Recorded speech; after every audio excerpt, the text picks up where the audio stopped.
The day I walked out of my wedding was the day I chose my daughter over everything else. It wasn't a dramatic scene with shouting or slammed doors, just a quiet, heartbreaking decision. I walked away from the life I thought I wanted because I couldn't let my little girl feel like she came second. Not again. When I first met Lauren, I believed she was the answer to everything I'd been missing. After years of it being just me and my daughter Molly, I convinced myself we needed something new, a fresh chapter, a chance at a family that felt whole. Lauren was everything I thought a new beginning should look like. Poised, successful, effortlessly beautiful. She seemed to balance work and motherhood with ease, raising her daughters Emma and Sophie like it was second nature. Watching her with them, I thought I saw someone who could not only love me, but embrace Molly too. I thought I had finally found someone who could complete the life we had started rebuilding after Molly's mother passed away. Molly was only 6 when everything began to shift. She was my world, gentle, kind, wise beyond her years. She had stood by me through the storm of grief and the slow climb toward healing. We had weathered everything as a team, just the two of us, bound together by quiet strength and unspoken love. In the beginning, things with Lauren felt promising. She and I connected quickly. Our chemistry was undeniable, and I started imagining a life where our families could blend into something beautiful. But it wasn't long before I noticed the small things, the subtle exclusions. Molly, my sweet little girl, seemed to fade into the background whenever Lauren and her daughters were around. I told myself it was temporary, that forming new bonds took time. I believed Lauren just needed space to get to know Molly, and that one day they'd find their rhythm. But the distance only grew. Lauren doted on Emma and Sophie, showering them with gifts, praise, weekend getaways, and special mother-daughter moments. Meanwhile, Molly lingered quietly on the edges, her large brown eyes watching everything without saying a word. She never whined or begged for attention. That wasn't who she was. Molly was the kind of child who absorbed everything in silence, who understood more than she should have had to. She clung to my hand like it anchored her to the world, like letting go might make her disappear completely. And every time I saw that, it broke something in me. I tried to address it gently with Lauren.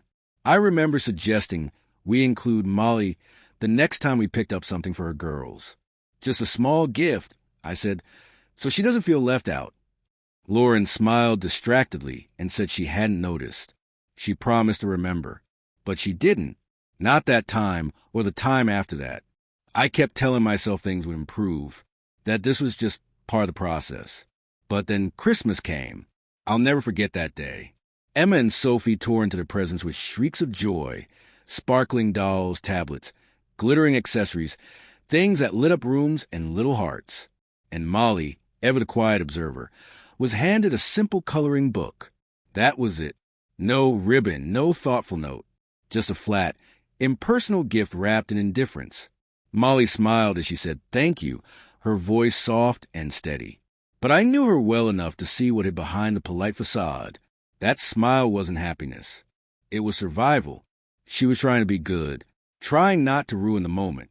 Later at home, she sat with that coloring book unopened in her lap, fingers gently tracing at edges, as if searching for meaning in the paper. She didn't color a single page. I sat beside her and tried to comfort her, stumbling through empty words. Maybe Lauren didn't mean to forget. Maybe it was an oversight. But Molly didn't need explanations. She understood. She always had. She nodded, but her silence screamed everything she was too kind to say. I wanted to be furious. I wanted to scream at Lauren, at myself, at the whole damn situation. But instead, I just wrapped my arms around my daughter and held her.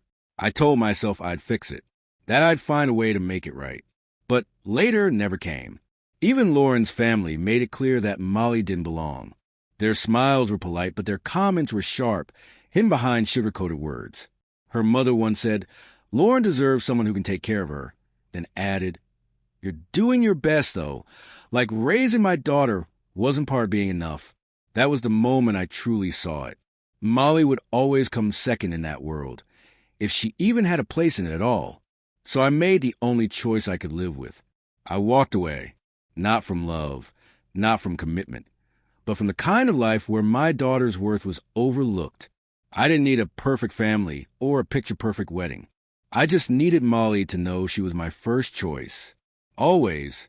And as I took her hand and stepped out of that chapel, I knew I wasn't losing anything.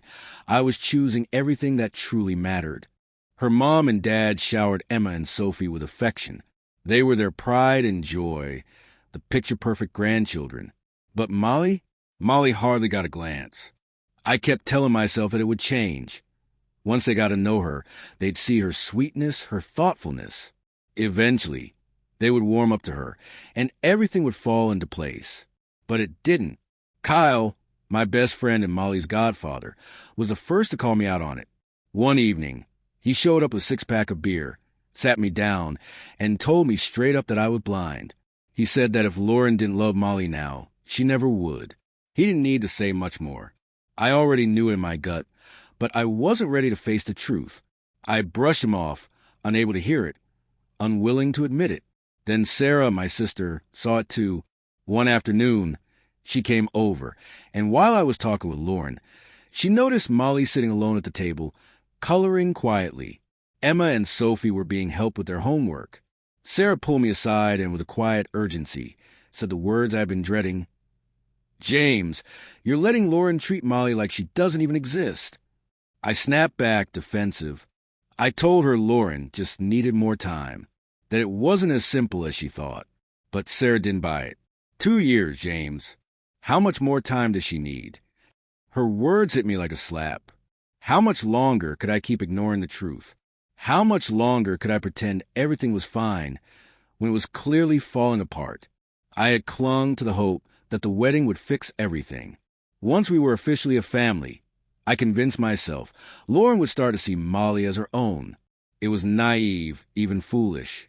But when you're desperate for something to work, you convince yourself of things that are far from reality. The months leading up to the wedding were filled with subtle discomfort, small, everyday moments that gnawed at me. Family dinners where Lauren's daughters were the center of attention, everyone complimenting their clothes, their hair, their achievements. Molly, on the other hand, would sit quietly in the background, her small frame almost invisible. One night, when Lauren's mom handed out small gifts after dinner, Molly was forgotten. I tried to tell myself it was just an oversight, a mistake. But deep down, I knew it wasn't. Then came the seating chart, the moment everything came crashing down. One evening, I walked into the kitchen where Lauren and her mom were finalizing the wedding seating arrangements. I glanced at the paper and felt my heart drop when I realized Molly's name wasn't on it. I asked Lauren where she planned for Molly to sit, and she shrugged, almost dismissively, replying, "With your sister and the other kids." Molly wasn't just another kid. She wasn't one of the other children. But to Lauren, she was... I didn't know what to say. Words failed me. I knew I couldn't ignore this any longer. I couldn't let Molly be an afterthought, especially at her own wedding. My daughter deserved to be loved, valued, and included, and Lauren wasn't willing to give her that. I stood there, staring at the seating chart, and for the first time, it hit me like a ton of bricks. Maybe I had been wrong all along. I had been forcing a square peg into a round hole, hoping that if I pushed hard enough, everything would fit. But it wouldn't. It couldn't. Kyle was right. Sarah was right. And deep down, I knew they were right all along. That was the moment everything changed. I walked away from the wedding. I didn't care what Lauren thought. I didn't care what anyone else thought. I had promised myself that I would do whatever it took to protect Molly, even if that meant walking away from something that was never going to work. Because at the end of the day, Molly is my world, and nothing at all is more important than her.